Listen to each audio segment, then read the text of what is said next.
جمہور حضرات اس کے قائل ہیں کہ شب برات کی رات میں عبادت کا ثواب دوسری راتوں سے زیادہ ملتا ہے، اور بعض اس کے قائل ہیں کہ عبادت کی بھی کوئی فضیلت نہیں ہے سرے سے۔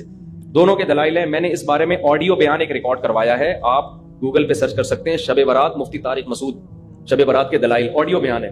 اس میں شب برات سے متعلق جتنی حدیثیں ہیں، ایک ایک حدیث کی سند پڑھ کے سنائی ہے ہم نے، ایک ایک حدیث کی سند، تو اس میں کوئی ایک حدیث بھی صحیح نہیں ہے۔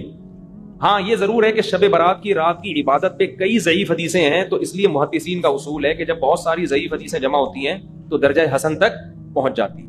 اس لیے جمہور اس کے قائل ہے کہ اس رات عبادت کرنی چاہیے، دوسری راتوں سے اس رات عبادت کا ثواب زیادہ ہے، تو کرنے کا کام صرف اور صرف اور صرف عبادت ہے بس۔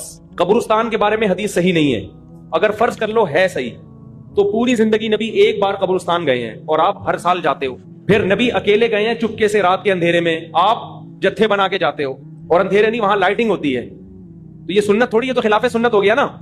پھر صحابہ میں سے کسی سے بھی ثابت نہیں ہے کہ زندگی میں اس رات میں ایک بار بھی قبرستان گئے ہوں، ایک بار بھی قبرستان گئے ہوں، تو یہ ایسی سنت ہے جس پر صحابہ نے عمل نہیں کیا۔ نہانا دھونا کسی حدیث سے ثابت نہیں ہے، حلوے مانڈے پٹاخے کسی حدیث سے ثابت نہیں ہے۔ قرآن میں صاف طور پر ہے انا انزلناہ فی لیلۃ القدر، ہم نے قرآن نازل کیا ہے کس میں؟ لیلۃ القدر میں، رمضان کی آخری عشرے میں۔ فیہا یفرق کل امر حکیم، سارے تقدیر کے سال بھر کے فیصلے اس شب قدر میں ہوتے ہیں۔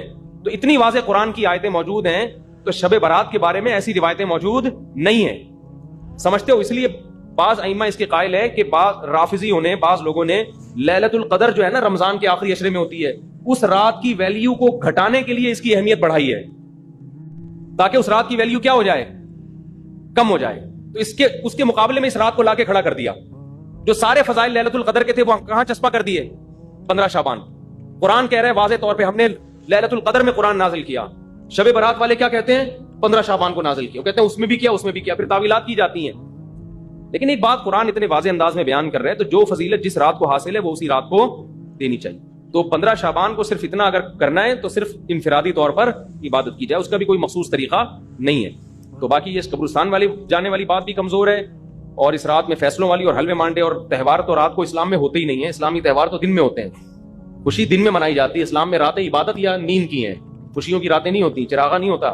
عید الفطر دن میں ہے نا، عید الاضحیٰ بھی کب ہے؟ دن میں ہے۔ جمعے کی نماز بھی کب ہے؟ دن میں ہے، جس میں کراؤڈ ہوتا ہے، جس میں نہا دھو کے ہم آتے ہیں، ساری دن کی اعمال ہیں، یہ رات کے نہیں ہے۔ رات سونے کے لیے ہے، آرام کرنے کے لیے یا عبادت کرنے کے لیے۔ سمجھتے ہو کہ نہیں سمجھتے؟ صلاۃ و تسبیح کی جماعت بھی بدعت ہے، پڑھنی ہے انفرادی طور پہ پڑھیں، ٹھیک ہے؟ جماعت صلاۃ و تسبیح کی جائز نہیں ہے۔